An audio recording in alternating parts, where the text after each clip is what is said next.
Tranquility Base here. The Eagle has landed.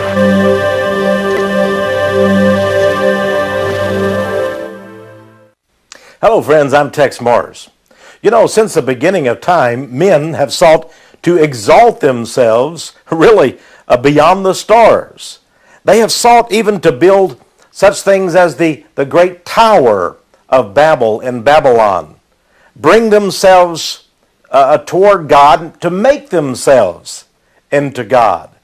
Lucifer made a very idle boast, and it's recorded in Isaiah 14 verse 12, that he would be like the Most High. He would ascend unto the stars. Of course, we know the fate of Lucifer. It's revealed in the book of Revelation. So many things today to talk about the space program, NASA, the astronauts.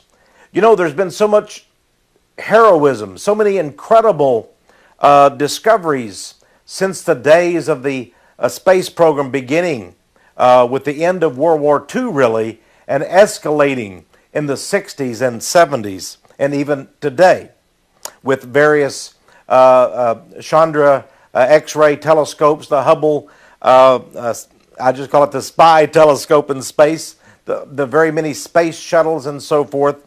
Incredible things. And yet there have been accusations that NASA is responsible for hoaxes, even for murders, for scandals and cover-ups. I want to give credit, of course, to astronauts who are deserving. And let's face it, no doubt many are. But at the same time, I think we need to look at some of the darker aspects of NASA. You know, it was the report from Iron Mountain that first revealed the fact that the space program was one of the 5 or 6 different projects that the Illuminati had planned for America and the world. They planned the environmental program. They planned what they called blood games. These could be suitable substitutes for war, read the report from Iron Mountain. The space program, why? I believe when we dig deep into America's space program, the NASA moonshots, and right on up until today, we're going to find out that there is magic, alchemy, occultism, Freemasonry deception. Now this may shock many of you who have never heard these things. We're going to look at the deep occultism that is found in the NASA space program. You will see, for example, proof that the manager of many of NASA's top space programs was in fact a 33rd degree Mason. You're going to see proof that many of the best known and celebrity astronauts were high-level Freemasons and part of the Masonic Lodge. You're going to see evidence today that there has even been planted on the moon by a 33rd degree Mason astronaut, secretively a flag, a double-headed eagle pennant or flag. You're going to see proof that the astronauts have claimed they even have, these Masons who are astronauts have claimed they have established a Masonic Lodge on the moon. Now, that may sound a little silly to you. Is there an occult, esoteric reason for this? I believe there was even an occultic Masonic ceremony conducted on the moon when Neil Armstrong and Buzz Aldrin landed on the moon in Apollo 1. And we're going to give you evidence of that occult ritual that, no doubt, in my mind, was held. And you decide for yourself when you see all of these things. We're going to see evidence of amazing things and even occult numerology in symbolism that's been used by the space program. Now, before we begin, let me say very quickly that God's Word has a lot to say about man's quest for discoveries in space. We start off, for example, remembering that God said He would reveal all secrets in the last days. What men whisper in closets, someday God said would be shouted from the housetops. Today, we're going to tell you about some of those secrets. Back in 1972, a man named Marshall McLuhan wrote about the media and how the government was able to use the media to deceive people. how it was used even for mind control, magic, alchemy. He wrote a book called Take Today, in which he said this. He said that only puny secrets need to be protected. Only the puniest of secrets need to be protected, the tiniest, the merest secrets. Because, he said, big discoveries, big secrets are protected by the incredulity of the public. In other words, the people, the masses, will not believe big secrets. Even when it's revealed to them, they will not believe it. Now, we know, for example, there is no doubt that John F. Kennedy was assassinated by a conspiracy. But do many people believe that? Many people say, no, it was a lone nut assassin. Former President Gerald Ford told us that. Of course, they don't realize he's a 33rd degree Mason. Earl Warren of the Warren Commission, he was Chief Justice of the Supreme Court. He told us that in his Warren Commission report. It was just a lone nut assassin, Lee Harvey Oswald. They don't realize that Earl Warren, who did head the Warren Commission, was a 33rd degree Mason. No, my friends, people are willing to accept that they're tiny secrets. But the murder of a president? No, there could not be secrets. People believe themselves to be too wise, too all-knowing, too smart, too shrewd. Why, we would never be deceived. We are so intelligent. We read the newspapers. We watch ABC, NBC, CBS. We've seen the NASA space shots. We saw those astronauts land on the moon. There could not be hoaxes. There could not be secrets kept from us. We know everything. Amazing, isn't it? And when you come out with such secrets and reveal them, they will call you a conspiracy nut, a crazy, a wacko, a fringe person, and so forth. Well, today I present the evidence, and you don't have to worry about what the media says, my friends. Here at Power of Prophecy, you decide for yourself. Now, let's go very quickly into what God said in the Bible. I want you to understand there's a lot in the Bible talking about space and God's efforts in the whole creation. For example, it says that Jesus, in fact, created all the worlds. That's Colossians 1, verses 16 through 17. All things were made by him, it says in John 1:3, and without him was not anything made that was made.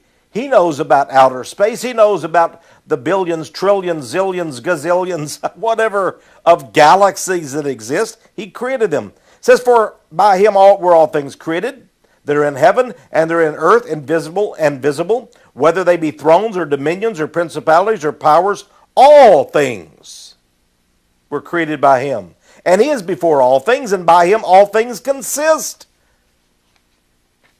He knows the secrets, doesn't he?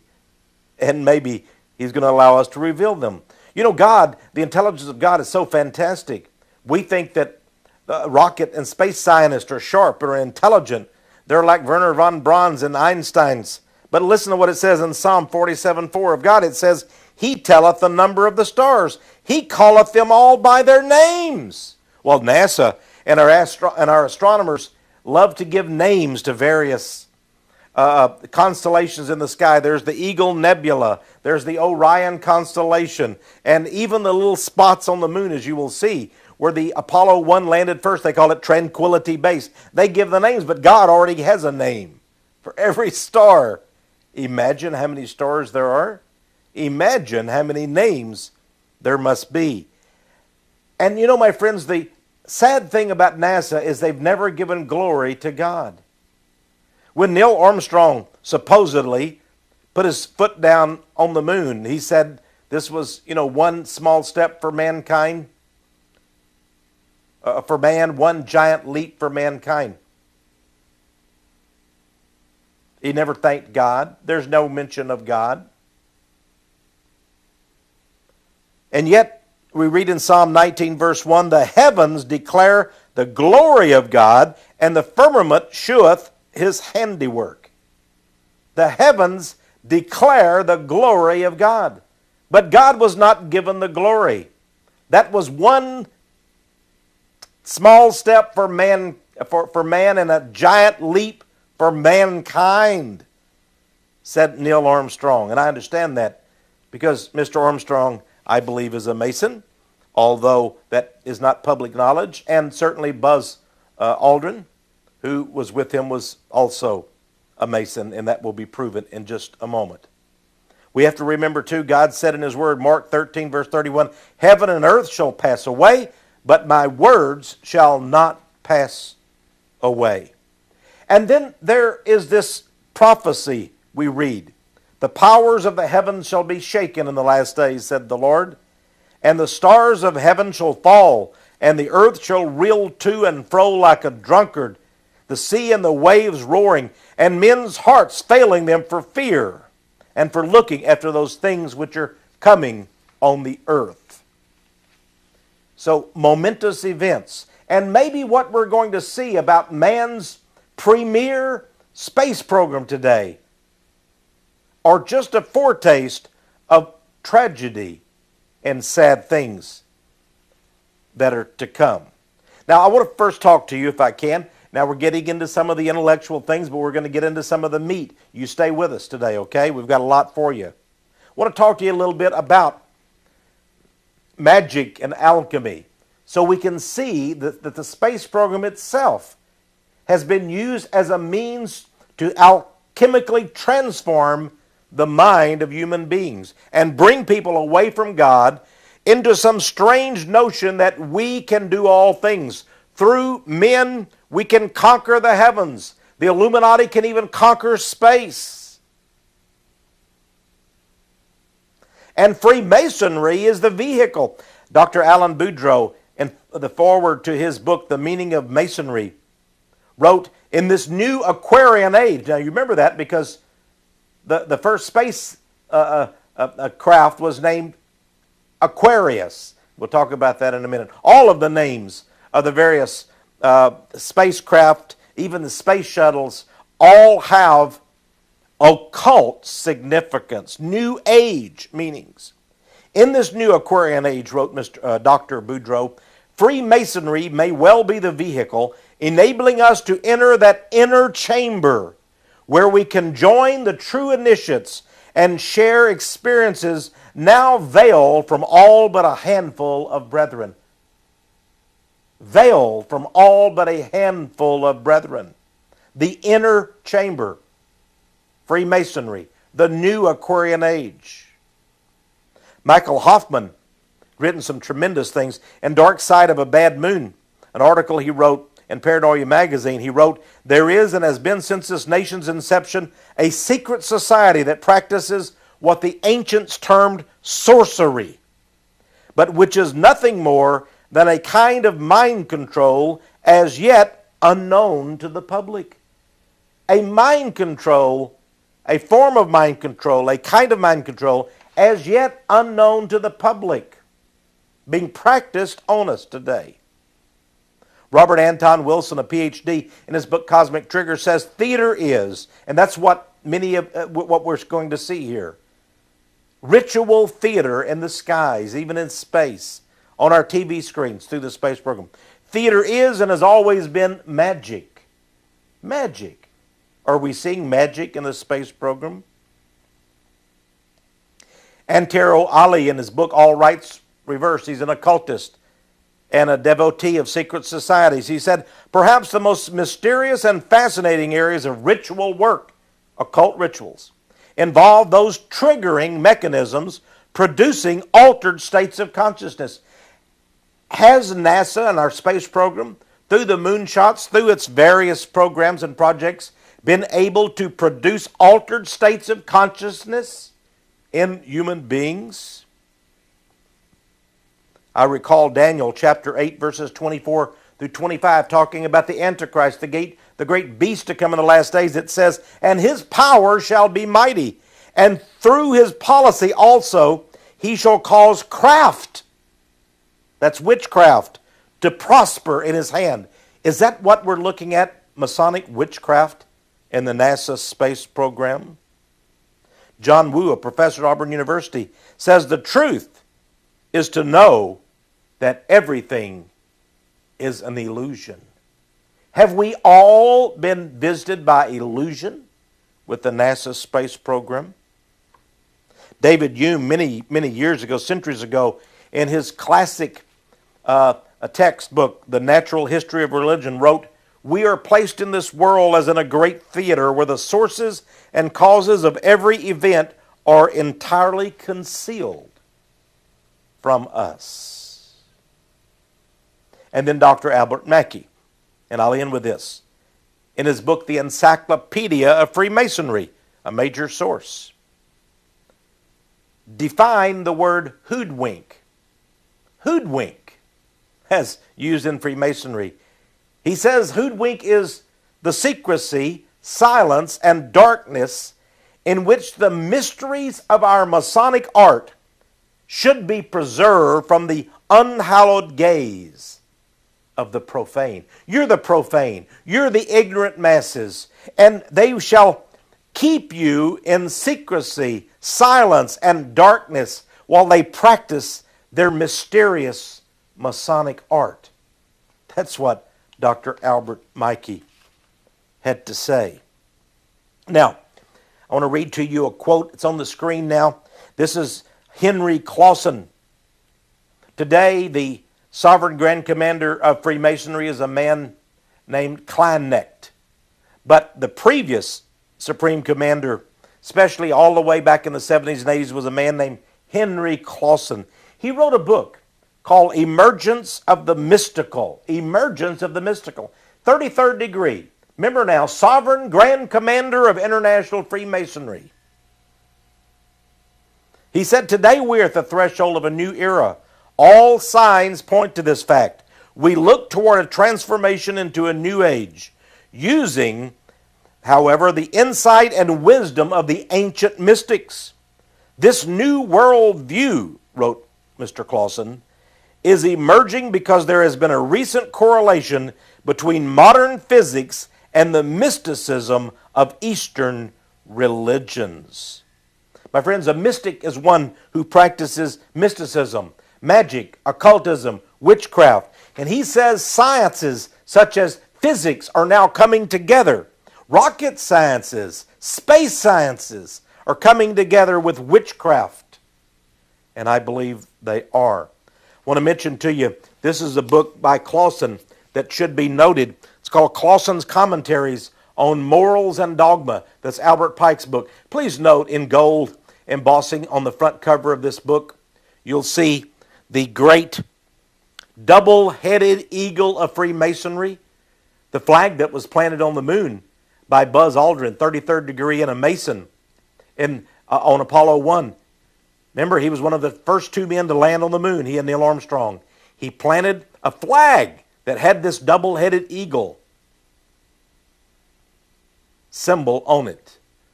We'll discuss the meaning of that a little bit later.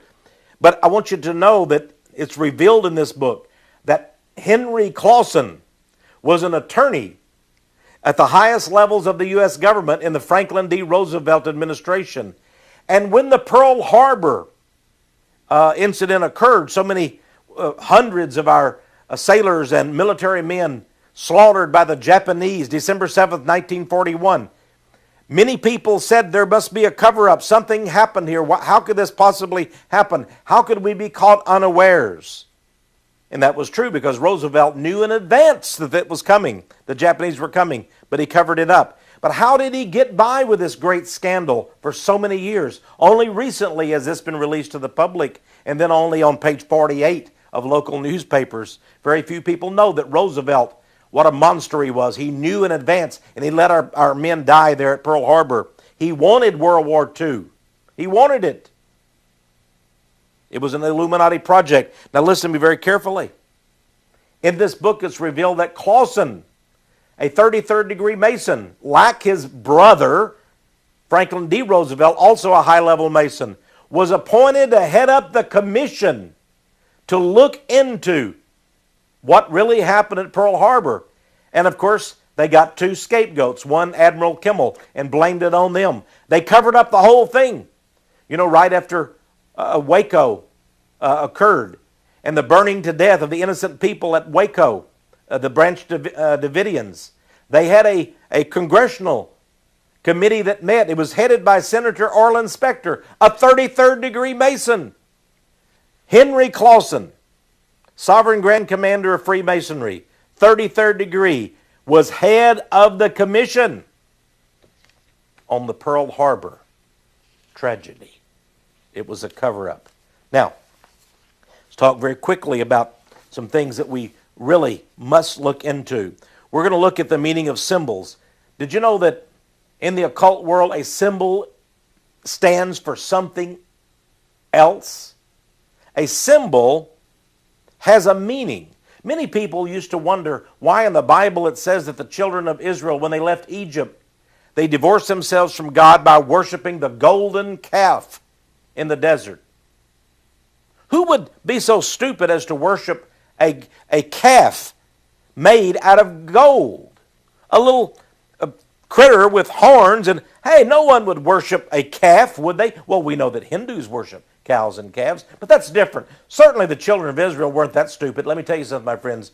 That calf represented something else. It represented the great mother goddess of ancient Egypt, the goddess Isis. A symbol is something that represents something else, something hidden, something esoteric. That, of course, is the meaning of the all-seeing eye on our $1 bill. It's an esoteric symbol that means something else. Now, one of the forerunners of the Masonic Lodge, the Knights Templar, came up with this symbol. And they had idols in their temples, in their lodges. They and their sovereign grand commander, you might call him the Grand Master, Jacques de Molay. And they worshiped this creature. And there are many symbols on this creature that I could tell you about. But one thing I want you to know is he is a hermaphrodite, meaning he is both male and female. In the occult world, the two opposites will eventually be synthesized and come together, because it is the devil's cruel and lying boast that heaven and hell will be brought together under his command, and that God will answer to him, and that Lucifer will become God of the world, having brought all the world, black and white, evil and good, God and the devil together as one, under the angel of light, who is Lucifer. My friends, when we talk about Freemasonry and the space program, we need to understand this. Here's an article that came out several years back by a man who's a tremendous writer. Washington Dateline published this. This writer, his name is Robert Goldsberg. He wrote an article called Superman in Space, or Disciple of the Devil. Superman in Space, or Disciple of the Devil. I was interested in this article. Let me tell you some of what he said in this article.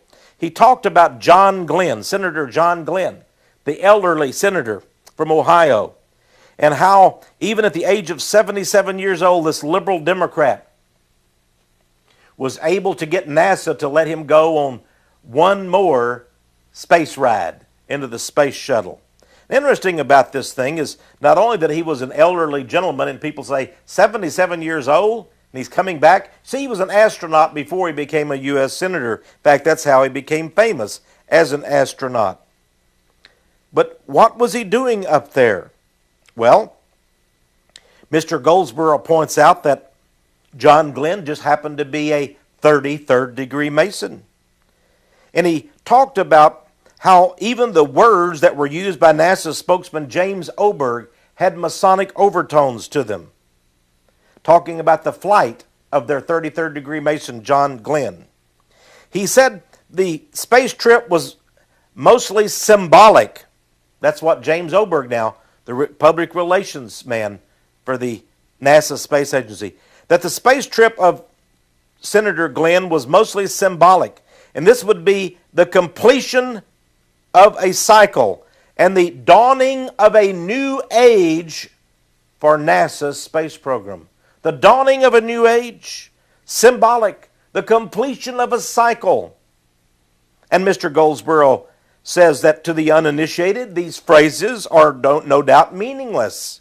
But to the members of the craft, that is, Freemasonry, the dawning of a new age and these other symbols and these other words are full of meaning and import.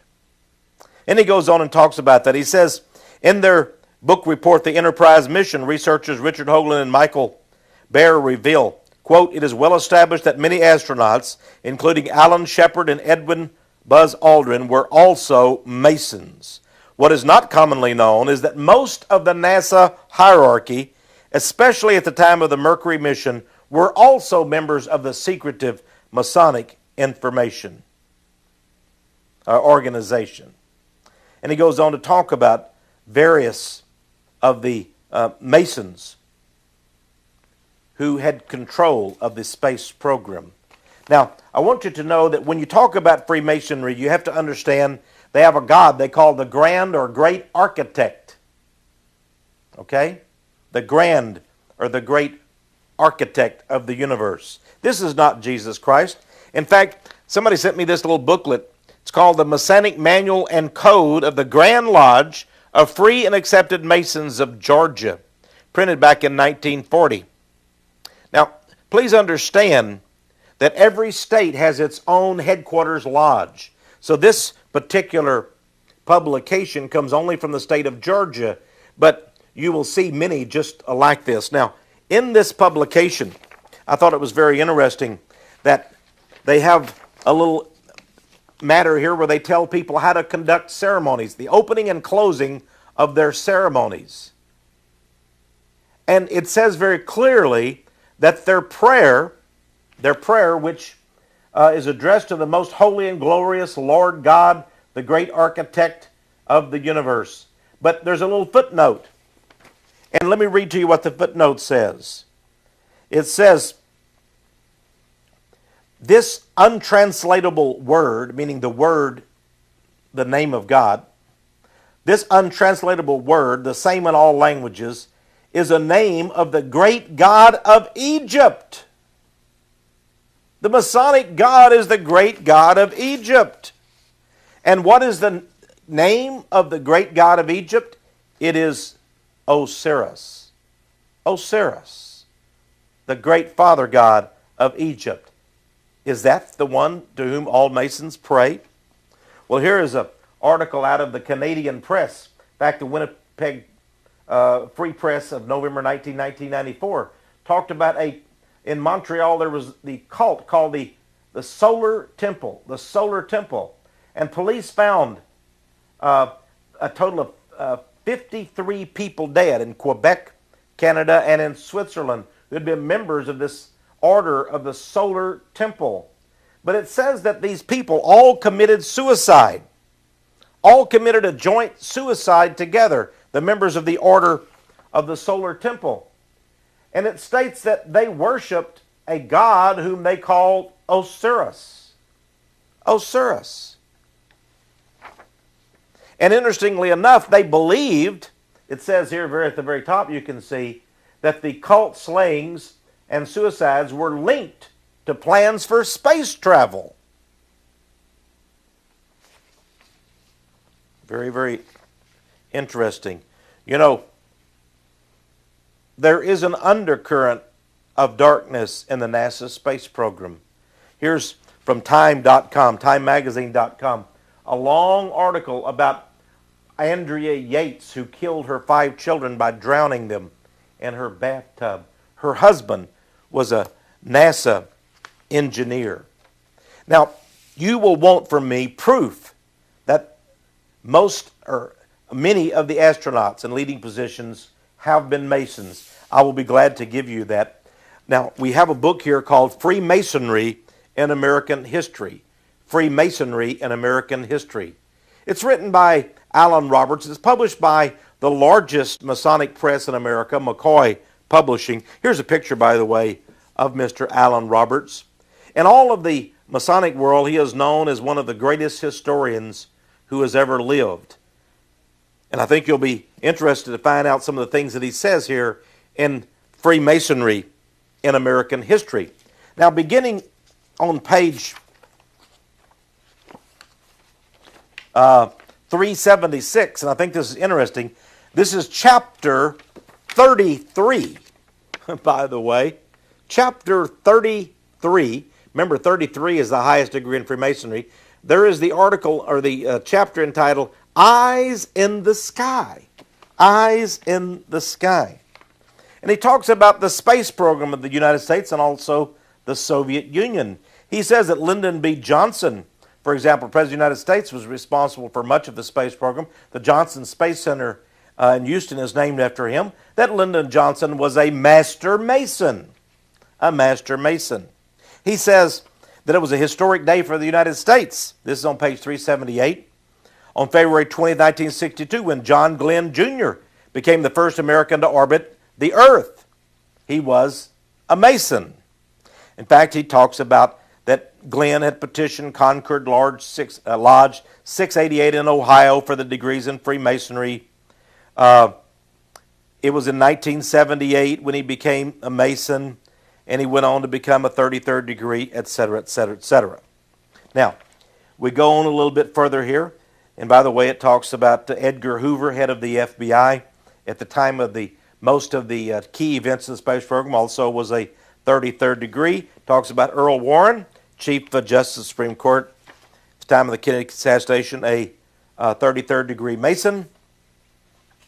It notes that even Johnson's opponent, when he ran for president, Barry Goldwater from Arizona, Senator Barry Goldwater, was a 33rd degree Mason. And then on page 382, it talks about the space race again. It says, in 1962, the United States did one better than the Russians by sending Wally Schirra Jr., a Freemason, into space for 9 hours. A lot of occult numerology. 9 hours, the Mason, Wally Schirra, was sent into space. 9 is the ultimate number of the occult, because 6 plus 6 plus 6, 666, equals 18. Add the 1 and the 8 together and you get 9. 9 conceals within itself the number 666. He says that another Mason, L. Gordon Cooper, orbited the Earth on May 15. 1 plus 5 equals 6. In the year 63, 6 plus 3 equals 9. And then he says that on December the 4th, 1965, Frank Borman and James Lavelle, Mr. Lavelle, also a Mason, we're into space. On the 15th of December, 65, Schirra, a Mason, and Thomas Stafford, later become a general astronaut, also a Freemason, were sent on a special mission in space in Gemini spacecraft. And then in 1966, listen to this, my friends. In 1966, there were 6 teams of astronauts who went into space. Of these, Buzz Aldrin Jr. was a Mason. He went on to become a 33rd degree. I want to repeat that. In 66, 6 teams of astronauts were sent into space. 6, 6, 6. It mentions it in 1967, 6 plus 7 equals 13. That's the unlucky number. That's the supernatural number of evil, of witchcraft. 13, the year 67. 6 plus 7 equals 13. In that year, on the 27th day of January, 2 plus 7 equals 9, the number of the beast 666, 3 astronauts, the unholy trinity number, Edward White, Roger Chaffee, and Virgil Grissom. The latter, it says here, a member of the Masonics, Freemasonry's Mitchell Lodge number 228 in Indiana, were killed. They were killed while rehearsing for a space shot. It says they have been the only ones to sacrifice their lives in the American effort to conquer outer space. Later on, however, the Challenger 7 were lost. It goes on to talk about others in space, for example. It says the greatest gift of all came on July 20th, 1969. 69. 69. The number 6 and the number 9. And you add 6 and 9 together, you get 15. 1 plus 5 equals 6. 69. The eagle has landed thrilled uncountable millions of people on earth, says this book. The eagle has landed. Neil Armstrong and Edwin Aldrin Jr., a Freemason, became the first human beings to step foot on the moon. This from Freemasonry's own key source. Now, let's look at another book, and I think this is very fascinating. This is called The Art and Architecture of Freemasonry. It's by James Stevens Curl. Has a lot of interesting things in it. You know, when you talk about space and spacecraft, even the shapes of them, this is from an obelisk sundial. The Masons, of course, are very big on anything that has to do with the pagan religions. Do those not look like spacecraft sitting ready to take off up into space? Quite interesting, isn't it? Now, that is a Masonic symbol. Then let's go a little further here. This is from over in in France. A Mason named Ladeau developed this incredible structure. Looks like something from the space program, this orb-shaped creation. But what it was a huge mausoleum at a French Masonic cemetery. This was, of course, back in the 1700s. Isn't it odd that even back then, these creations would become so prominent?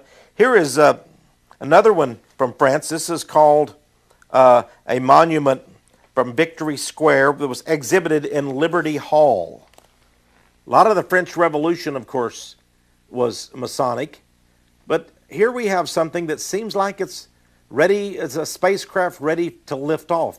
And what it really is a Masonic monument. Now,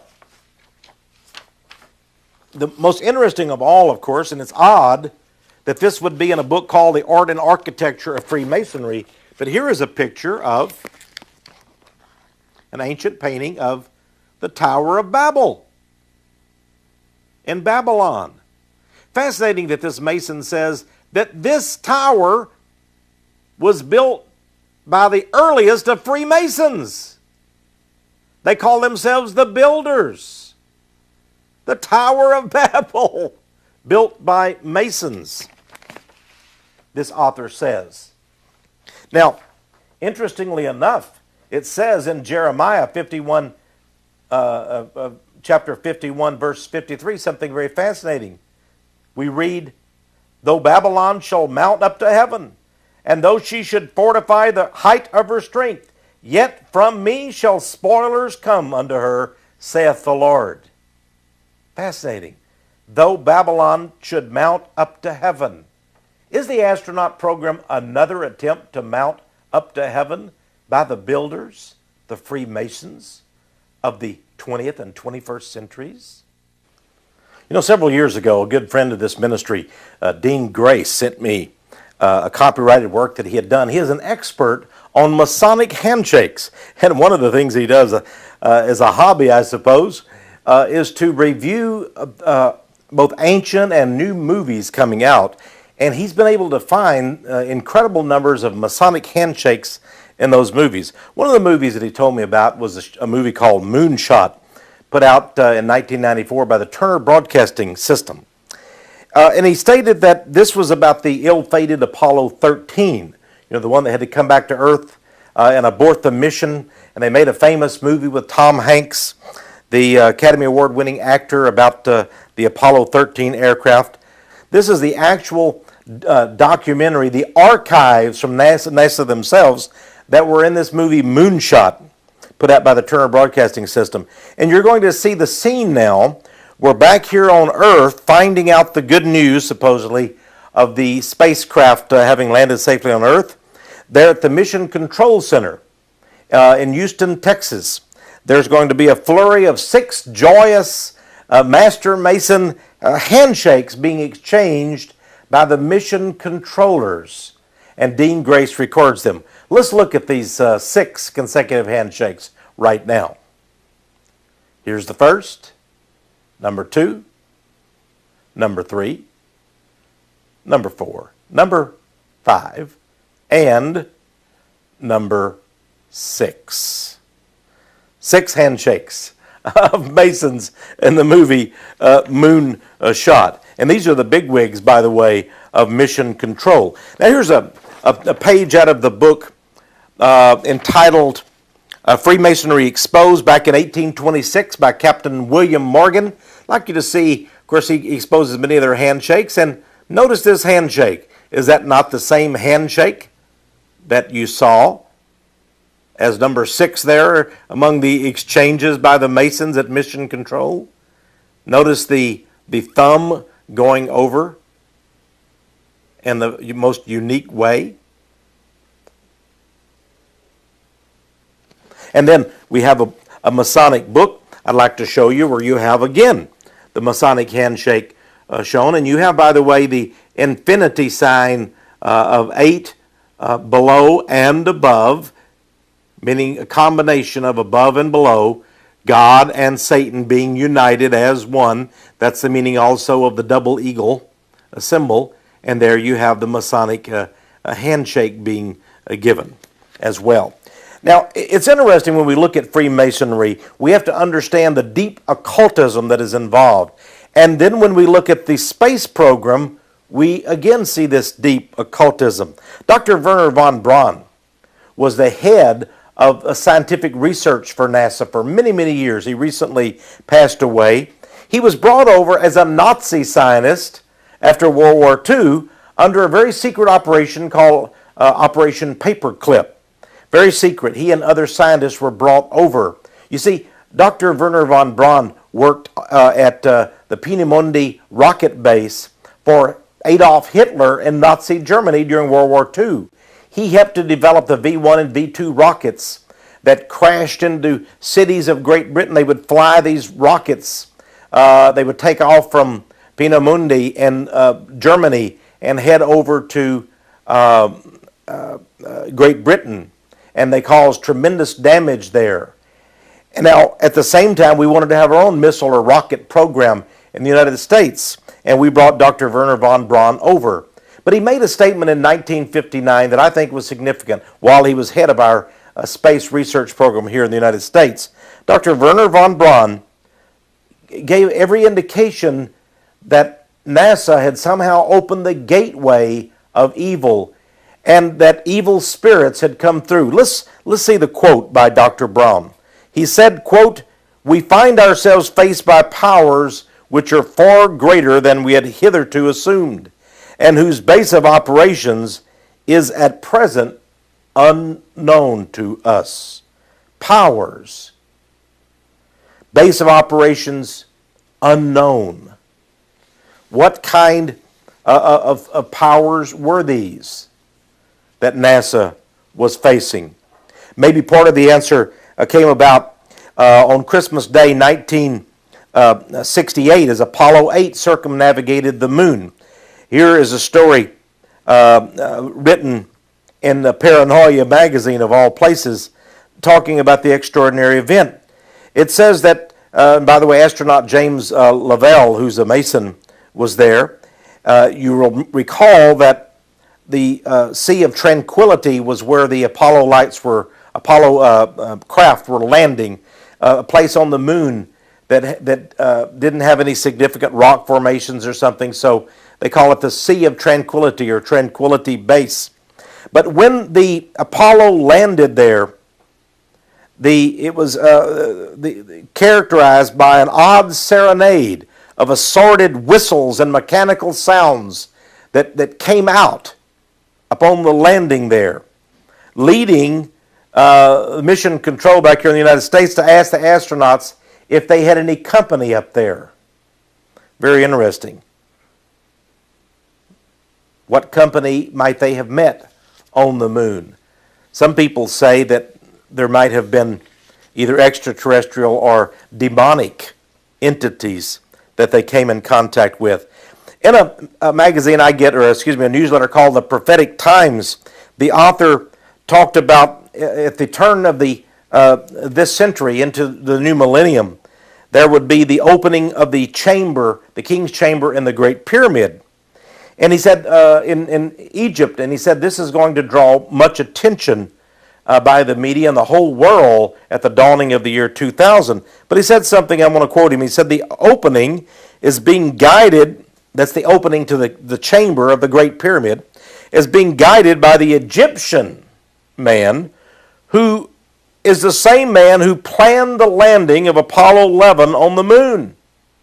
And the chamber to the Great Pyramid will be open when the constellations are in the exact place they were on July 20th, 1969, when Buzz Aldrin and Neil Armstrong took their first steps on the moon.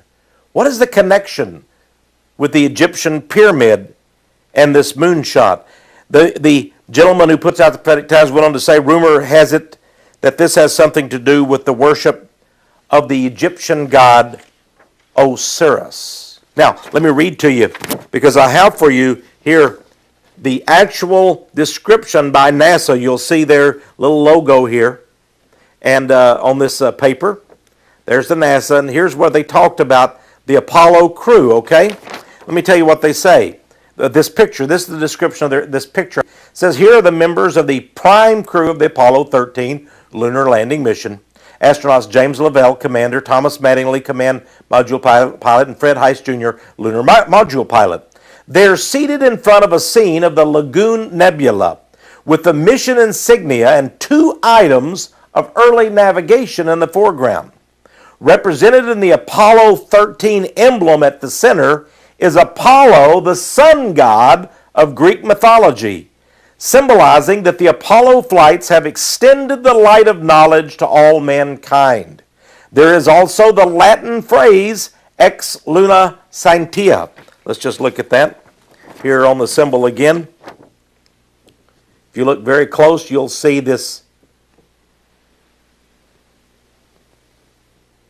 ex luna scientia, Latin inscription there on the official emblem.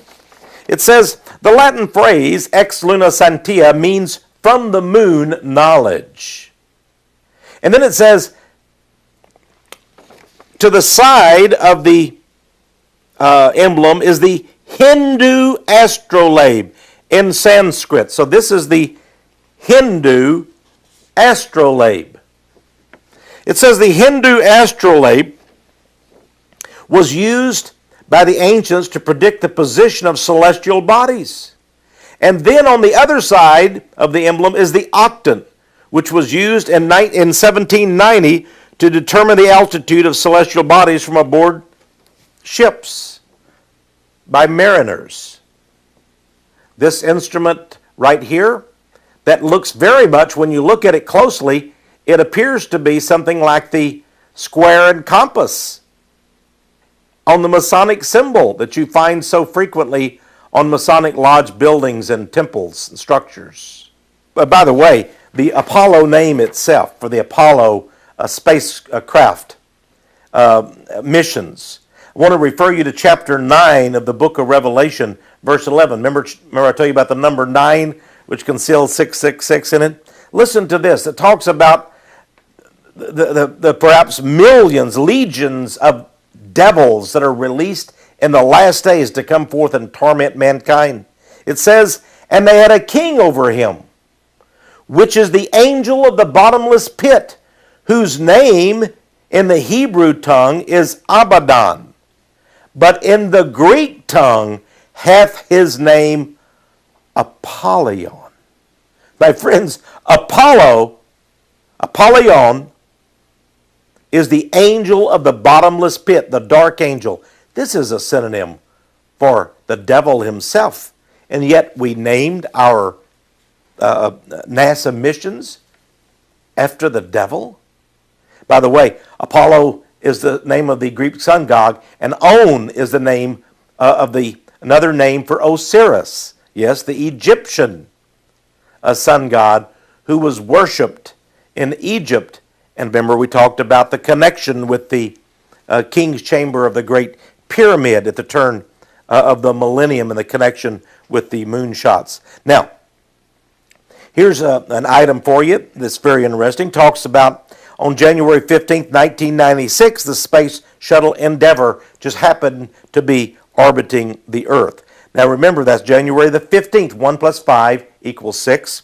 It's in the year 96, so we have 9 and 6. Add 96 together, you get 15. It says, according to Reuters News Service on that day, on this shuttle mission were made or involved 2 spacewalks by astronauts of exactly 6.5, that's 6.5 hours each.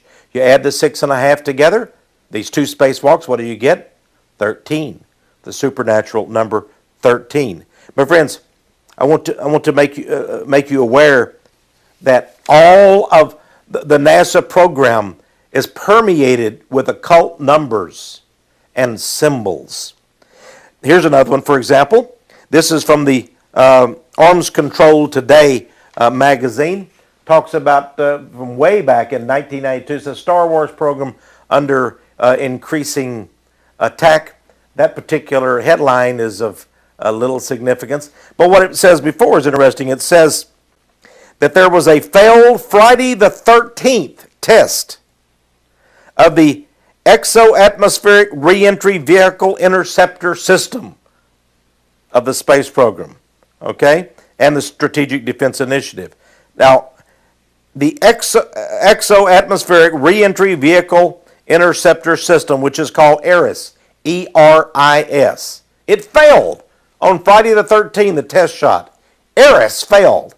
Well, what is ERIS? Folks, I did some research, and let me tell you what ERIS is. Eris is the name of the Greek goddess of chaos and discord. And wasn't there chaos and discord on Friday the 13th when the space shot failed? Did they make it fail on purpose? Was it all occult Masonic ritual on that day? Here's something else interesting. Talk about spies up in NASA. They've been working very closely with the National Security Agency and the CIA and other spy agencies. It says, here's from the Reaper newsletter of 1994, November the 30th. It states, a NASA space shuttle has launched a satellite that has ultrasonic imaging that can see underground to a depth of 13 feet.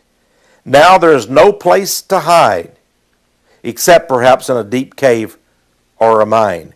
Even going underground, says my good friend who puts out this newsletter, R.E. McMaster, even going underground isn't what it used to be. Now, spy satellites and the NASA space shuttle can see you or see things even at a depth of 13 feet underground. That's interesting in itself, but the 13 is sort of interesting too. Now, I want to read you something that really is fascinating, talking about the names of the space shuttles. The names of the space shuttles. I want to read to you from the newsletter, Last Trumpet newsletter of my good friend Pastor David Myers up in Wisconsin. And he notes the Illuminati plan in cryptic language can be discovered by just simply looking or examining the names of the NASA space shuttles. Well, let's see if he's correct. He says the names in order. By the way, the United States used to have 6 space shuttles, but now only has 5. Remember, they had 6. That number comes up again, the number of the beast. But they only have 5 now. And we'll talk about what happened to the 6 in just a moment. It says the names of these are number 1, Columbia, number 2, Enterprise, number 3, Endeavor, number 4, Discovery, and number 5, Atlantis. If we take that exact order, we will find a hidden message, says Mr. Myers or Pastor Myers. We know, he says, that the name Columbia is taken from Washington, D.C., which is the District of Columbia. And by the way, in my Illuminati research, I found that this is the hidden code word, Columbia, for the United States and its historic New Age mission of bringing in the Aquarian New Age, a new world order for the Illuminati. Columbia, the secret code name of the United States of America. He says, in this newsletter, Colombia is the nation where the Illuminati is actively utilizing the government for its own foul purposes. Enterprise is the name given to the plan to bring forth the New World Government. Endeavor is the labor required by the Illuminists to bring forth the New World Order. And discovery is the discovery of the new empire that is to be brought forth by the Illuminati from the ashes of the old. Atlantis is the name given to the new empire. Of course, as you know, my friends, Atlantis is that great lost continent, the continent that vanished to the bottom of the sea, but someday will re-emerge, some say. Occultist seer Edgar Casey once said we would find Atlantis maybe in the new millennium. Now, if we take all of the names of these space shuttles in order, we come up with an interesting sequence as follows, or a sentence as follows. Quote, Columbia in a great enterprise will endeavor to discover Atlantis. The New Age civilization, Atlantis. Columbia, the United States, in its great enterprise, will endeavor or labor to discover the New World Order, the New Atlantis. But then he goes on to say this. He said, however, it is interesting that the shuttle named Challenger was destroyed. Remember when the shuttle Challenger blew up shortly after takeoff? It was called Challenger 7 because of the astronauts on board. Challenger 7. 7 is the name, the holy name, number of God, the holy number of God. 7, the perfect number. After 6, of course, the number of Satan or the beast. Challenger. Was this their way of saying that God challenges us? He who has the holy number, the heavenly number 7, challenged us and lost. We shall destroy him. This, after all, was the idle boast of Lucifer. Isaiah 14:12 records it. I will be like the Most High. I will ascend to the stars, to the high places of the north. I wonder, were these murders of the Challenger astronauts? It's almost too disgusting to even suggest such a possibility. Well, talk more about the occult nature of this Masonic space program known as NASA. I want you to understand they worked very closely with Arthur Clarke, who gave us the book, and then later on the movie, of course, came out based on the book 2001: A Space Odyssey. Then we had 2010, A Space Odyssey, which is the follow-up. They talked in there. They had the black block or stone or monolith known as the Kaaba, the Freemasonists, the Islamicists believe in this black stone monolith that's mentioned in that movie. Also, we found out that it represented Lucifer.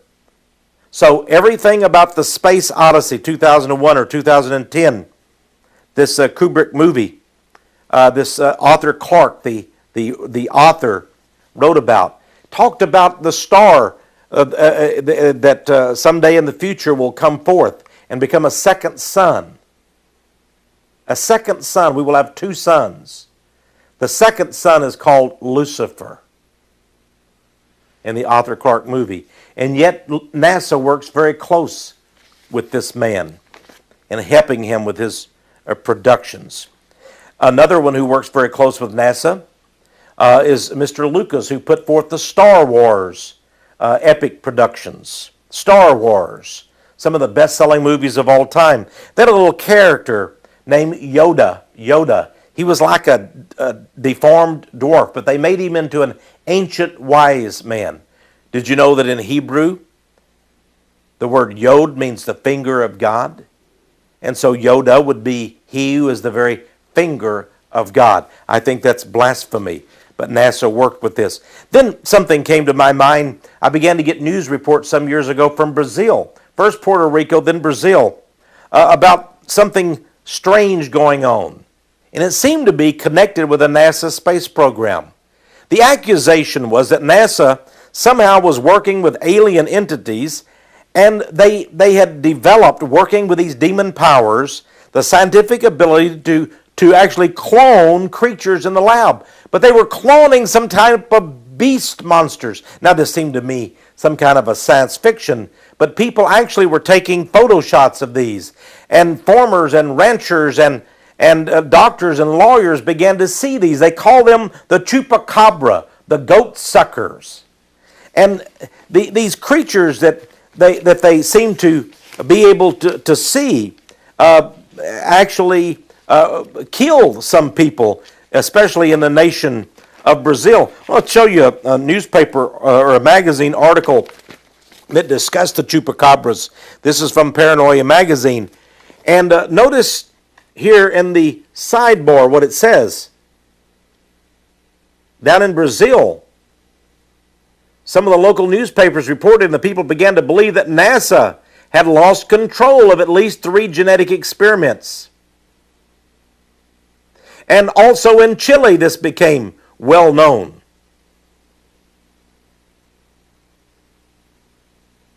Brazil, Chile, Puerto Rico, down in Latin America, the chupacabras. Then here's a kid's book that talks about the NASA space program, Spinning in Space. I found this very interesting. Henry Clausen, former Sovereign Grand Commander of Freemasonry, wrote a book, The Emergence of the Mystical, and he sent it out with a sort of a gossamer thin paper covering it. You don't see many books with a cover, except I guess the X-rated books with their brown paper covers or whatever they send you in the mail when you order that. If you ever did, I've just heard that happen.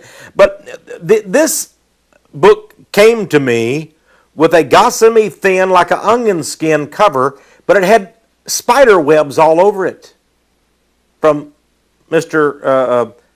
Clausen's book cover. And then I saw this little book put out by Macmillan and Son Publishers in New York, Spinning in Space. And it talked about that this is actually for kids' book, and it says that one of the experiments in space of NASA, okay, and this is just the illustrations in this kid's book, one of the experiments was to bring spiders up into space and to weave webs by these spiders. You might ask, well, what has all that got to do with the occult? Well, of course, the spider is known as a mysterious, evil creature that operates especially in the dark. Here's some of the actual spider webs woven by the spider in space on the space shuttle. A little bit creepy, isn't it? Interestingly enough, they also took honeybees up in space. They allowed Jewish scientists to develop an experiment. NASA did. They took honeybees up in space to see what would happen. And they actually had their little honeycomb and such. You say, what about that? Well, you see in the Old Testament, it tells the Jews, God told the Jews, do not bring the honey of bees into the sanctuary, into the temple. Why? Because the peoples all around them worship the great goddess as the great bee, the queen of the bees. We were the worker bees. She is the great queen. And they would bake little cakes and take their honey and have libations and worship the queen of heaven, they called her, with their honey. And yet here were Jewish scientists with their honey that they took aboard the spacecraft of NASA. Very strange. And then there was Dr. Fetter, America's first veterinarian in space. And my friends, I wish I had more time to talk about it. But did you know that several years ago, this man was given a ride in the space shuttle? The first veterinarian in space. Well, it seemed like a nice thing. But I read in the Associated Press reports that one of Dr. Fettman's, F-E-T-T-M-A-N, one of his experiments involved, listen to this, the beheading of rats. Well, that's pretty odd. Zany, even some people would say. But they said that this veterinarian in space, NASA put out a press release, that he was going to bring with him on the spacecraft tiny guillotines and cut off the heads of the rats as an experiment. Behead the rats with the guillotines? Of course, the Masons, the Illuminists did this during the French Revolution. They developed the guillotine to cut off the heads of Christians and monarchy. And did you know that the book of Revelation says in the last days, Christians will be beheaded for their faith? You know, they think we're rats, don't they? I don't know this veterinarian, but why would NASA allow such gruesome, ghastly experiments? Has to be something with occultism. Now let me tell you a little bit about a man named Jack Parsons. Jack Parsons. You see, there is a group in the United States called Scientology that's was connected with Aleister Crowley. L. Ron Hubbard founded Scientology. It's a horrible religious system. And he founded it, I believe, based on what he called Dianetics, which he got, I'm convinced, although they will deny this, of course, from Aleister Crowley, the man who called himself the Beast, 666, the Great Beast, the British Satanist. He was a good friend of L. Ron Hubbard's. And they developed a secret order they called the OTO. Okay? The secret order. The order of OTO. A secret society that was headquartered out of California and also Europe. And a man named Jack Parsons was made a high priest of this satanic church, the OTO. Jack Parsons. Who was Jack Parsons? Jack Parsons just happened to be a rocket scientist. A rocket scientist connected with NASA. In fact, it was Jack Parsons who developed the Jet Propulsion Laboratory in Pasadena, California, the JPL. Some people say it was named the Jet Propulsion Laboratory JPL after him. Jack Parsons Laboratory, JPL, for the initials. He was a man who had incest with his mother in satanic ceremonies. He and friends had something they call Babylon working ritual for Satan worship out in the desert once. And Jack Parsons, this rocket scientist, who is one of the most well-known rocket scientists in the history of NASA, it is said that he had weird sexual rituals out in the desert in an attempt to impregnate a woman and bring forth the Antichrist to earth. She would become impregnated and her son would become the Antichrist. His name secretly would be Apollo.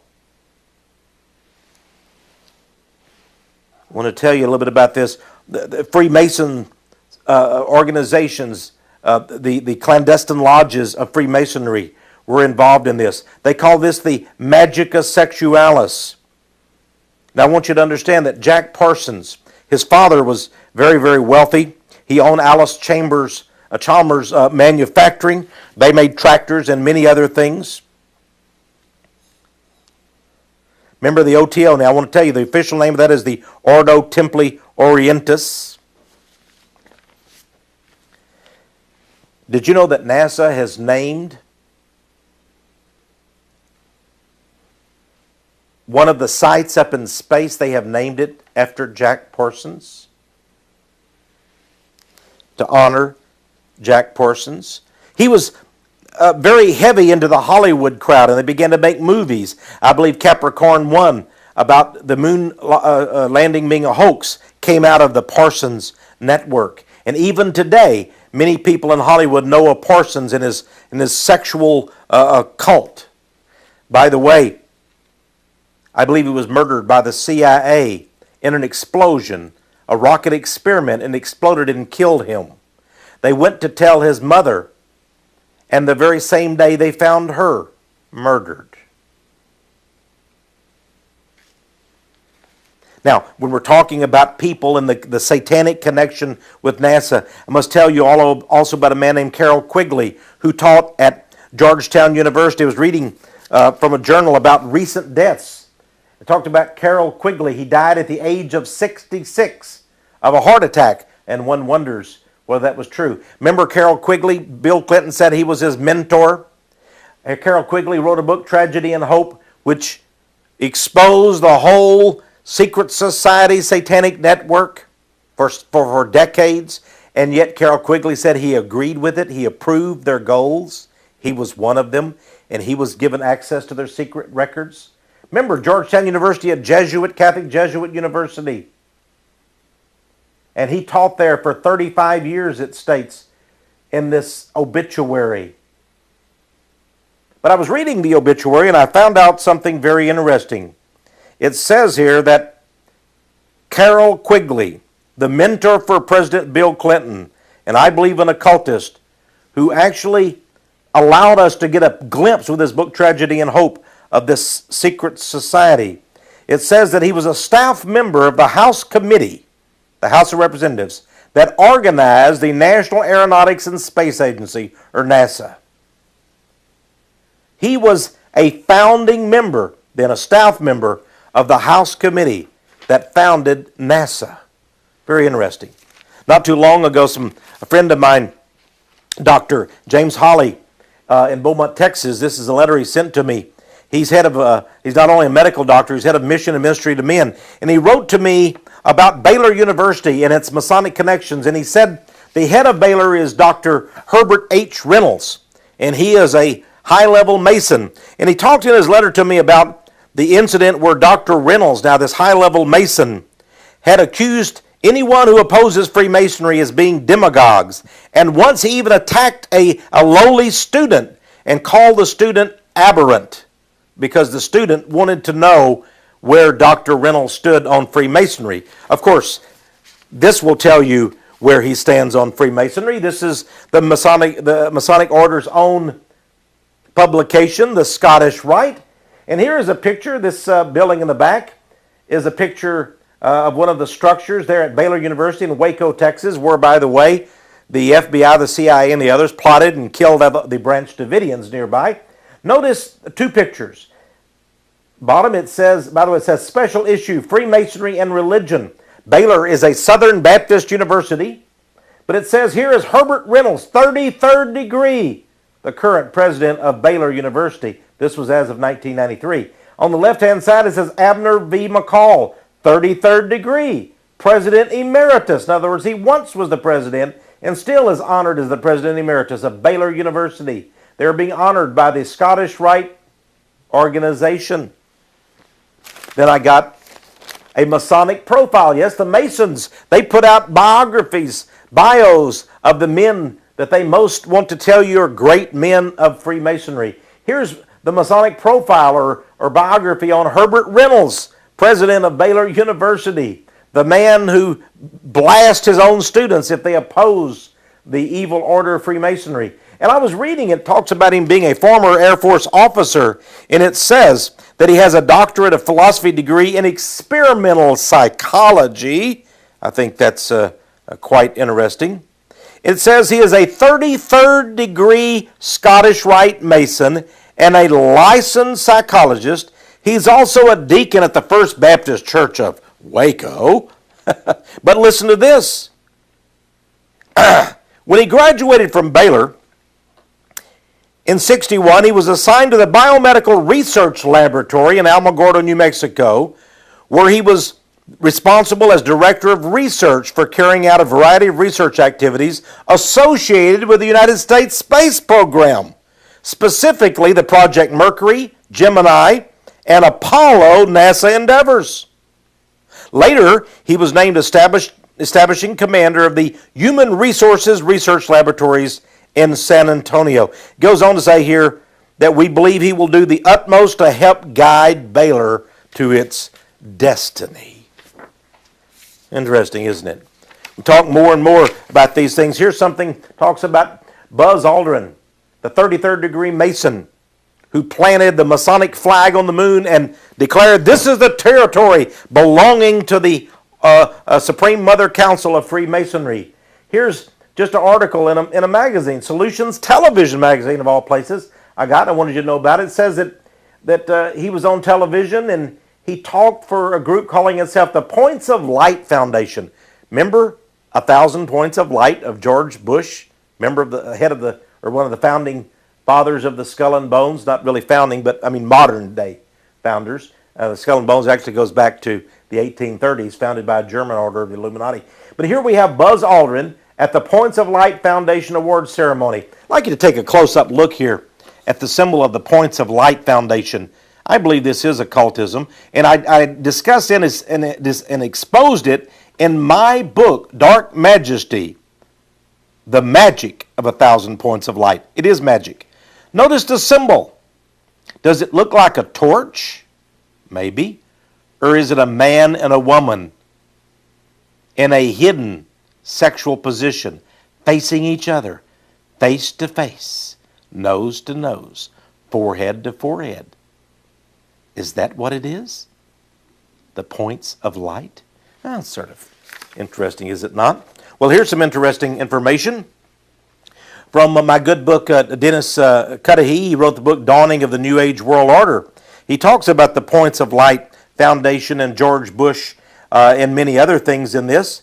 But he also says that all of this is connected with the CIA, and particularly with a New Age former astronaut, Edgar Mitchell. He says Edgar Mitchell has the group called the Institute of Noetic Sciences in San Francisco, which promotes psychic research, and he works closely with Stanford Research Institute, SRI. And Mitchell also is sort of a biggie instructor at CIA headquarters. You know, I got an invitation, believe it or not, in the mail, I'm sure many others did too, to join former astronaut Edgar Mitchell's Noetic Sciences Foundation, a nonprofit group. He says here it was founded in 1973 by Apollo 14 astronaut Edgar Mitchell. And they want to help develop human capacities for health, healing, and well-being through mind powers. And connection, I suppose, with some kind of outer space forces or something. Here's just a little card that came with it that shows the Institute of Noetic Sciences. Here's from a Time Life book called Psychic Powers, Time Life Books, published, by the way, out of Alexandria, Virginia. You know, Alexandria just happened to be there in Egypt, one of the names of the great, the cities where they had the great library of Egypt. Here's a picture of Edgar Mitchell, the astronaut, from this book.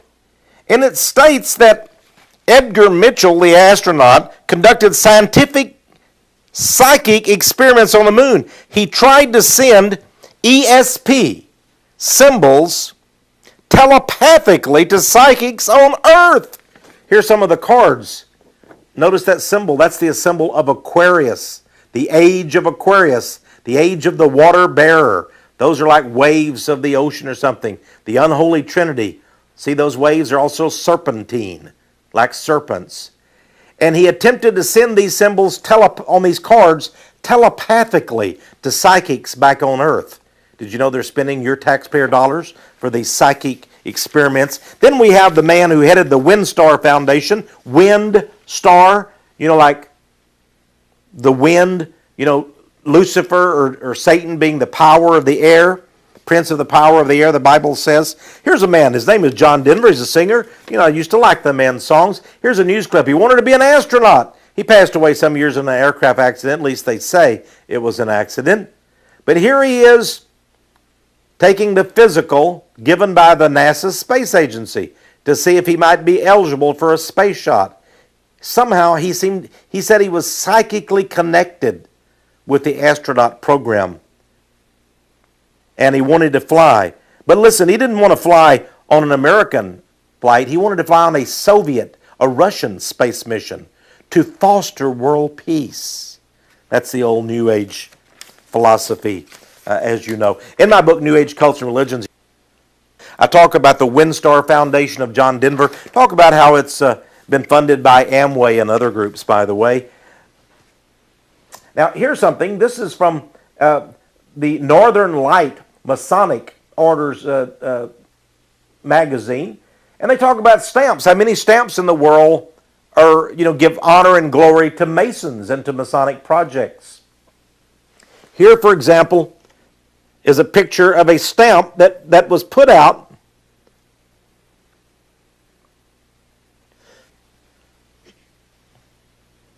by the country of Romania in January 1964 to honor astronaut Leroy Cooper. They call him Brother Leroy Cooper. Look at this. A stamp to honor Masonic brother. My research shows that the Romania Masons, the lodge there, honored astronaut Cooper. I think it's of some interest. Now, this, my friends, is really of great interest to me. This is out of the Scottish Rite Journal, October 1994. October of 1994. Talks about the Apollo 11 display at the House of the Temple. That's international headquarters of Scottish Rite Freemasonry, the largest Masonic organization in the world. They had an Apollo 11 display on the 25th anniversary of man's first walk on the moon. Remember I told you that Colonel Edwin E. Buzz Aldrin, it says here, in fact, that Colonel Aldrin, 33rd degree, a Scottish Rite Freemason, visited the House of the Temple for this 25th anniversary celebration. Also, it says, on hand was Kenneth Kleinecht, 33rd degree, manager for the command and service modules for the Apollo space program in 1969. That's this picture right here, my friends. This is Kenneth Kleinecht, 33rd degree Mason, the highest level. Manager of the command and service modules for the Apollo space program in 1969 when they did the moonshot.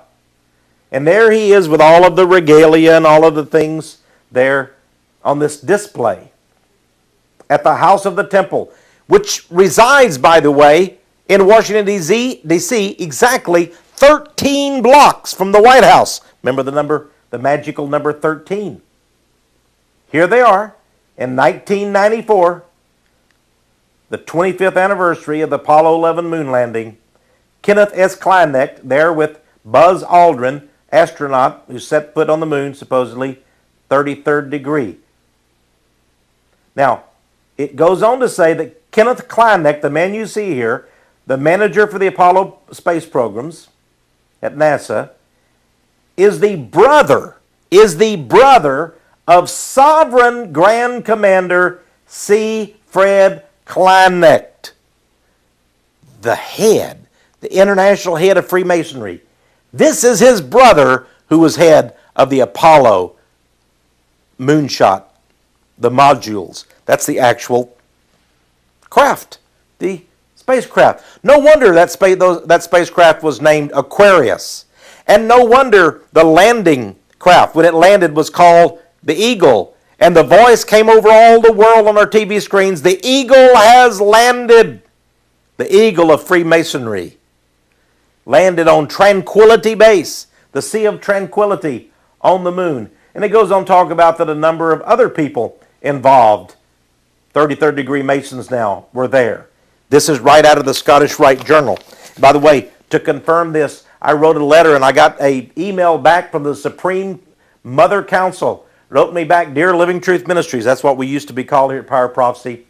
This is back in 1998. Thank you for your inquiries via email. C. Fred Kleinecht, 33rd degree, present Sovereign Grand Commander of the Scottish Rite Freemasonry, Southern Jurisdiction, has a brother, Kenneth Samuel Kleinecht, who retired in 1981, 8 plus 1 equals 9, from the position of Assistant Manager of the Space Shuttle Orbiter Project Office at the NASA Johnson Space Center after 39 years. 3 to 9 equals 27, 2 plus 7 equals 9. Again, you have concealed number 666. 39, a very interesting number. 3 13s. 3 13s, remember that. After 39 years of distinguished service to NASA, he is a 33rd degree Scottish Rite Mason. Signed by John Betjer, Managing Editor of the Scottish Rite Journal. Now let's look at Buzz Aldrin. Here's a picture of him. They interviewed him in, of all things, Psychology Today. Remember I told you about the mind control in the Psychology Today magazine, May, June 2001. There's Buzz Aldrin. I wish I had a better picture of this. I couldn't find my magazine. It's in color somewhere in my files. I've got, rooms of files here at the ministry. I want you to notice something about this picture, though. This is from Psychology Today. Notice the strange look on Buzz Aldrin's face, and notice his hand. It's in a Masonic Rosicrucian framework. Notice the 3 fingers crossed over his body, over his heart, and going into the pocket as if to hide something. The three fingers, the unholy Trinity. Notice something else. We have the triangles.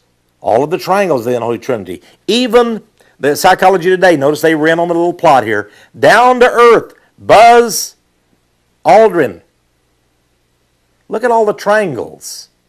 Every letter conformed to a triangle. Are they not? But I want you to notice up here, over his head. I want you to see something. Notice the triangle over his, right behind him, probably on the wall. Do you notice that? Now I want you to see something else, my friends. This triangle is there. What is it all about? Is it on some spacecraft? I know of no triangle, but look very carefully, if you will, right here. This is the cross. And it has interposed all of these parallel crossings. This is another Masonic symbol, I believe, of great evil, along with the triangle. Very interesting. It says that Buzz Aldrin flew to the moon in 69. Remember, 6 plus 9 equals 15. 1 plus 5 equals 6. He returned to Earth as an American icon, as a moonwalker. But then he had his problems. He became an alcoholic. He's been a member of Alcoholics Anonymous. His marriage ended. But now today he lives in Southern California and he drives cars with license plates, he and his wife, reading Mars Guy and Moon Gal. Sort of interesting, isn't it? By the way, you might wonder about this hand sign that he has. Let me read to you from the book, The Axis of Death. The Axis of Death. Published out of Greece, of no less. Here's just a couple of pages out of the book. I have the book in my library. It's called The Axis of Death. Notice the spider and the web. Interesting. It's called The Vatican Masonry Zionism. Disclosing the Enemies of God, Humanity, Freedom, and Democracy by Dr. D.C. Yermak. Notice the triangle here from the spider's web coming out. The triangle. Now, what I wanted to read to you as you looked at this picture now of Buzz Aldrin doing his little thing with his fingers, let me read to you from page 266 of this book. It says, the Rosicrucians, now that's a secret order connected to Freemasonry, but very much into magic alchemy. The Freemasons make their secret sign with 3 fingers united, making the sign of an arrow, to remove themselves from God's blessings and leave them exposed to the arrows of the devil. Wow. Is that what that's all about? And by the way, you could either make the right or the left pocket. The left is the evil. The right is the, supposedly, the right is you're the good occultist. And I see he uses the left, which would indicate he's the evil occultist. By the way, even some of their spacecraft, here's building a better spaceship. By the way, this is from the American Statesman newspaper, but it was published across the nation. Lockheed Martin, it's one of the contractors for the NASA space program. This is their, listen to this, X-33 aircraft. And what is it in the shape of? Well, of course, it's in the shape of a triangle or a pyramid, naturally. And naturally, it's experimental, or X. X being the sign of Osiris, by the way. X-33. I wonder if it just happened to be that number. Did they really have 32 other projects, and this just happened to be 33? I don't think so. But 33 is the highest level of initiation in Freemasonry. Now, let's continue on with our little talk about this. Remember the eagle. I want to mention the eagle. The double-headed eagle. You say, well, tell me, Tex, about that double-headed eagle. I want to see evidence. I want to see evidence that actually that was indeed planted on the moon by Buzz Aldrin. Give me the evidence. Show it to me. Well, okay, I can do that. This is from a book published by Time Life Books called Ancient Wisdom and Secret Sects. Ancient Wisdom and Secret Sects. This is from a whole collection of books put out by Time Life Library and sold in the hundreds of thousands by television, by magazine, and so forth across the nation. Now, on page 112 is an interesting little tidbit of information. There is a picture. It is the very picture of the flag that Buzz Aldrin carried with him secretly to the moon on his Apollo mission. And the first men who landed on the moon, I believe, had an occult Masonic ceremony there. Notice it says Supreme Council, 33rd degree, Southern Jurisdiction, USA. There is a Northern Jurisdiction, but they work together. The Southern Jurisdiction is the headquarters of International Freemasonry. And look at the little symbol there. Remember I told you, very much, remember the perverted cross of Freemasonry I told you was right behind the head of Buzz Aldrin in Psychology Today magazine. There you have another perverted cross, just a little bit familiar and alike the other one, but a little bit different also. Then on the other side over here you have the Masonic square and symbol. Remember, I showed you the Apollo crew that had that supposedly the ancient instrument of navigation. It looked just like that, did it not? And then we had the double-headed eagle with a crown. That's a symbol that Lucifer will consolidate heaven and hell, overcome God, and be the king over all. He is the eagle. He is the eagle that will soar into the heavens and overcome God. That is the secret meaning of this. Whether Buzz Aldrin knew this, I do not know. But why would he bring this? And why wasn't this shown by Walter Cronkite, Dan Rather, all of the other talking heads of television? Why in all these years will they refuse to talk about this secret flag that went to the moon? I think that's an interesting thing. By the way, received some help from a friend who told me that the word in Hebrew, the ancient Hebrew language, the name for the bird eagle also means the same thing as lacerator. One who lacerates or bites or crushes the flesh. I think it's sort of an interesting thing. And I was thinking more about it. Here is from a building over in France. Shows an evil black bird. I don't know if it's an eagle or not. But look at that satanic creature right next to it. You see the fascination of the occult with the black birds, whether it be ravens or crows or even eagles, although eagles, of course, have the white bald head. I want to show you a verse in the Bible that is absolutely amazing. I believe it has significance. When we see the lodge of the double-headed eagle, and that's what it really is, planting its sign, its emblem of evil on the moon with our taxpayer dollars by a 33rd degree, now he's 33rd degree Mason, Buzz Aldrin. I have to take you to the book of Obadiah in the Bible, verse 4. Let me read you this. Listen what God says about this. I think this is prophetic. He says, though thou exalt thyself as the eagle, and though thou set thy nest among the stars, thence will I bring thee down, saith the Lord. Though thou exalt thyself as the eagle, and though thou set thy nest among the stars, thence, in other words, from there, will I bring you down, saith the Lord. By the way, talk more about the triangle. Here's from an article from the European magazine. Is it a bird? It's a plane? No, it's a triangle. And it says that the European Space Agency is developing triangles up in space electronically. Equilateral laser triangles with sides 3 million kilometers long to pick up ripples created by bizarre objects such as black holes out in space. Here's another sign that we seem to go on a little batty among our NASA and Air Force groups. There's the stealth aircraft, and of course there's the classic shape of the triangle. In fact, several triangles together for the stealth aircraft. Now, have something here that is absolutely... By the way, before we go to that, I want to talk to you about a book that came out in 1997 from the University of Arkansas Press. They even have their academicians. William L. Fox wrote this book. It's entitled The Lodge of the Double Eagle.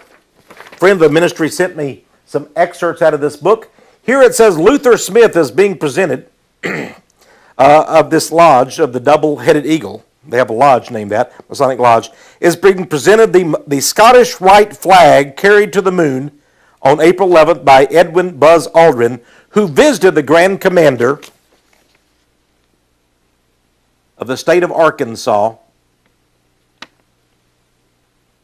and presented him the flag. There's Buzz Aldrin to your right, and on the left is the Grand Commander of Arkansas Freemasons, and there, brought back from the moon, is the flag that had been planted there. Thought that was very fascinating. And by the way, in this book, there's also pictures of other famous Freemasons. Carl Albert is there. He was former Speaker of the House of Representatives. There is a famous man, Wilbur. He had to leave the Congress after a sex scandal from Arkansas. There we know of this man, Dole, a 33rd degree Mason. Bob Dole ran for president, was Senate Majority Leader. Then we have Lloyd Benson, also Senator from the state of Texas, U.S. Senator, right here. And Lloyd Benson, of course, was a Bilderberger and a member of their little group. Now, let's talk about something else. It was called Tranquility Lodge number 2000 chartered. Tranquility Lodge number 2000 chartered. It says, in the summer of 1999, 9 plus 9 equals 18. Of course, 1 and 8 equals 9, the number 666 conceal. Dr. Duncan Howard, 33rd degree of Texas, and a member of the Valley of Waco, Texas chapter of Masonry, published a story in the Messenger, a publication of the Grand Lodge. He says, the essay's publication resulted in legislation passed by the Grand Lodge of Texas to charter a new Masonic lodge called the Tranquility Lodge, number 2000, named after the Sea of Tranquility on the moon. On July 20th, 1969, the article continues, 2 American astronauts landed on the lunar surface, known as Mare Tranquillitatis, Sea of Tranquility. One of them was Edwin Buzz Aldrin, 33rd degree of Seabrook, Texas, a member of Clear Lake Lodge number 1417. Now listen to what this article in the March 2000 issue of the Scottish Rite Journal says about their brother, Buzz Aldrin, 33 degree, and the mission that he had been given during the moonshot and the landing back in 1969. I'll read it to you direct, so there'll be nobody can say I'm misquoting or taking out of context. It states, quote, Brother Aldrin carried with him, that's carried with him to the moon, a special deputation from then Grand Master J. Guy Smith, 33rd degree, constituting and appointing Brother Aldrin as special deputy of the Grand Master and granting him full power to claim Masonic territorial jurisdiction on the moon. Did you get that, friends? Here's the astronaut. Here's the moonshot. Billions of dollars of taxpayer money going forth. And here was this astronaut, he and Neil Armstrong being the first to step on the moon, and he brings with him secretly this double-headed eagle flag, and he has a document with him that he brought with him, giving him authority from the sovereign Grand Commander of all of Freemasonry, giving him authority, it says, quote, granting him full power to do what? To claim Masonic territorial jurisdiction on the moon. Friends, they own the moon. Whoever lands there first and puts their flag down owns it. That's the tradition of the discoverers throughout human history, is it not? When Christopher Columbus discovered the Americas, supposedly he put down the Spanish flag. Now we have Buzz Aldrin with the Masonic flag, the double-headed eagle. And he has been granted the authority. You see, the King and Queen of England granted Christopher Columbus the authority to claim territorial jurisdiction for any new lands that he found. And here Buzz Aldrin was granted full power, it says, to claim Masonic territorial jurisdiction on the moon. But that's not all, there's more. It goes on to say, any member in good standing of a regular Masonic lodge can become a member of Tranquility Lodge. Now they have opened up and established a lodge called the Tranquility Lodge. Remember I told you the Sea of Tranquility. Tranquility Base is where the astronauts landed on the moon. Now they have a Masonic lodge on the moon. Tranquility Lodge, number 2000. And if you're a Mason, you can join this lodge on the moon. It says by payment of a one-time fee of $100 and such annual dues as are adopted by the lodge. It says the lodge will hold stated meetings at least 4 times per year until such time as it can relocate to its rightful place in or near the Sea of Tranquility on the moon. And upon relocation, it shall apply to this Grand Lodge for charter as a regular lodge. There's a Masonic lodge on the moon. Because the moon is the territory, the Masons own it. But I thought we paid for the Apollo mission to the moon. I thought it was the American taxpayers. If anybody should claim territorial jurisdiction, it should be the United States government on behalf of the 275 million citizens of the United States. Maybe we didn't have exactly that many then, but we had near it, maybe 250 million back then. 1969, it became the possession of the Masons. You know, in a book, The Secret Teachings of All Ages, Manly P. Hall has been called a great Masonic scholar by the head of Freemasonry. He passed away just a few years ago.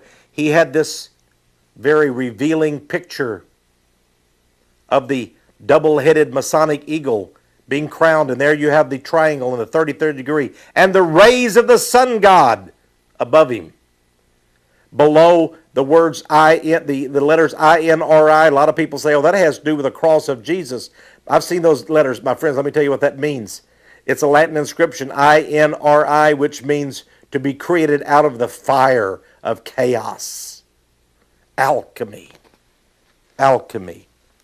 If you want to see where this double-headed eagle came from, go to books like The Two Babylons by Alexander Hislop, the famous classic book out of Great Britain, over 150 years old now. He talked about the double-headed god Janus.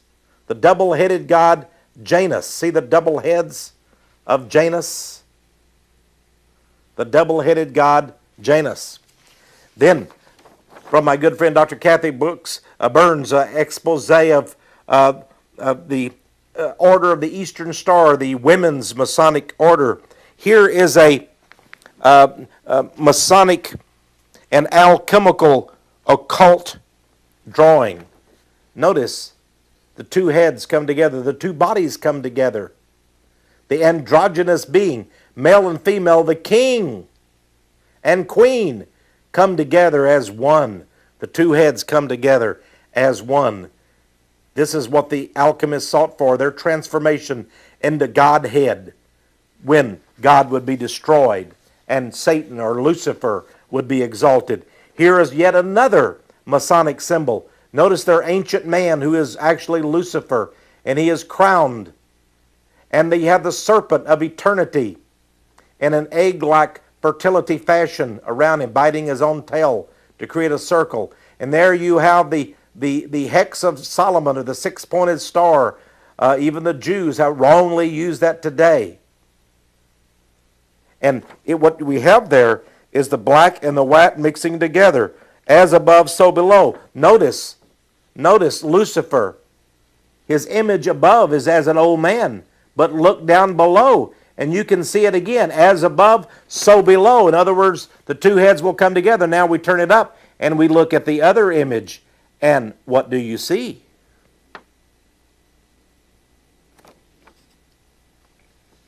Is it not a diabolical, satanic likeness of Satan? Now, I have here something. I'm not going to say a word. I want to give you something out of William Cooper. He was killed by federal authorities working with local law enforcement because of a dispute he had with the IRS, which I think is very interesting. But William Cooper wrote a book, Beyond the Pale Horse, in which he exposed a lot of these things. And on his website, I found this particular item.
Some of the occult symbology. I believe William Cooper, the late William Cooper, is exactly right in what he had to say.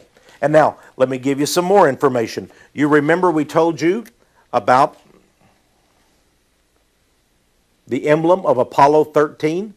Here it is in the book entitled Apollo 13 by Jim Lovell, the astronaut, and Jeffrey Kluger. Apollo 13. Remember I talked to you about that? Look at the chariot and the white horses and the sun and the name Apollo. I told you they were of occult mythological origins. Here, from the Philadelphia magazine of April 1997, is the frontispiece, the front page out of an ancient Masonic book. It is, in fact, their constitutions. Almost every Masonic lodge in the United States will probably have a copy of this book. Here it is right here. I want you to look above that on this. This is, now remember, this is sort of like their constitution. It tells the lodge how to operate, how to carry on the ritual, and so forth, and who shall be the officers of the lodge, and so forth. This ancient book. In fact, it's the Book of Constitutions from London, 1723. And I want you to see the symbol at the top. Is that not Apollo? Is that not where they got the idea for their emblem? From this Masonic textbook organization? In my book, Ravaged by the New Age, wrote this book many years ago. It's called Satan's Plan to Destroy Our Kids. Ravaged by the New Age. You need to get a copy of this. It has some of the most amazing information in it. And I know God inspired me to write this and expose things. And you know, at that time I was just beginning my research into the Masonic order and to NASA and the space program. But I actually began to look at the badges and these emblems of NASA. And I have a section on page 71 called NASA's Space Program and the New Age. I report in here, for example, from the Wall Street Journal article, reporting that the space agency NASA paid New Age teacher Werner Erhard of EST Seminars Training, he's a New Age guru, Werner Erhard, paid him $45,000 to train its executives. on New Age management. Amazing. And by the way, Earhart brought them sort of a blend of Scientology, psychology, and Buddhism is what he basically taught. I talked about Edgar Mitchell, the astronaut, and then I talked about the fact that they were selling their patches to kids to put on jackets and so forth, the NASA patches. But kids shouldn't wear these patches. Why? I stated, for example, there was the three rainbow circles, the red sun god, the great X of Osiris, the Pegasus horses with the sun sign, the sun god face, the ghost eagle, the infinity 8, the sign of Mars, the god of war. And then I gave, although it is in black and white, I gave pictures of some of these occultic symbols that you find in the NASA patches. Now let's conclude, if we could, my friends. This has been a long 2-hour odyssey or journey, has it not? We've looked at the occult and Masonic basis. We've looked of the space program. We've looked at the alchemy and the magic of the space program. I believe people believe in NASA and the space program because of the scientific nature of it.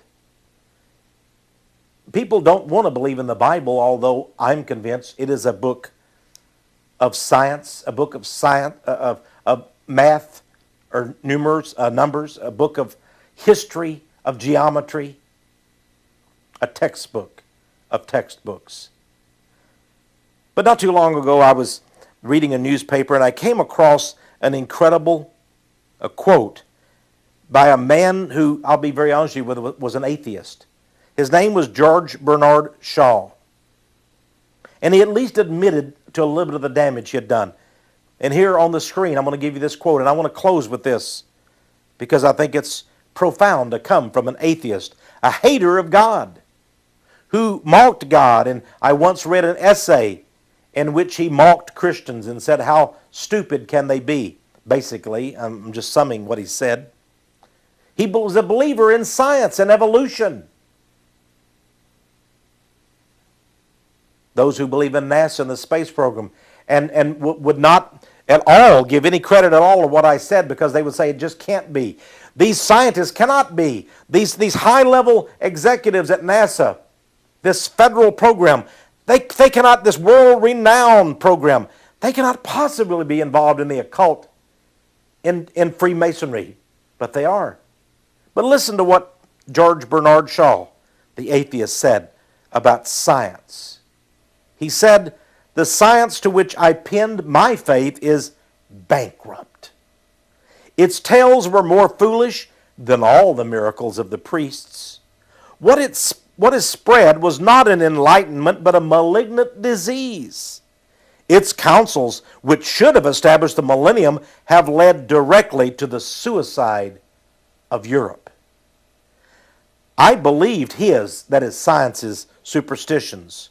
For in their name I helped to destroy the faith of the millions of worshipers in the temples of 1,000 creeds. George Bernard Shaw destroyed the faith of many. I wonder if people today are saying, if there's life on other planets. And remember, NASA came out and went out on a limb, and they fell off the limb claiming there was life on Mars. They found a Mars rock to prove it.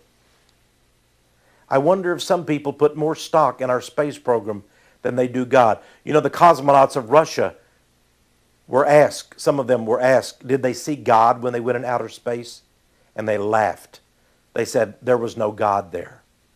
They were communist atheists. It's a sad thing, my friends, but you know God will have his last laugh. God, the God that created the heavens and the earth, the God that is going to create a new heaven and a new earth when he comes. Let us pray for these so-called men of science. They have actually abandoned true science, which is God's science, for the superstitions of witchcraft and Satan, and for the traditions of men. God have mercy on them. This is Texe Mars.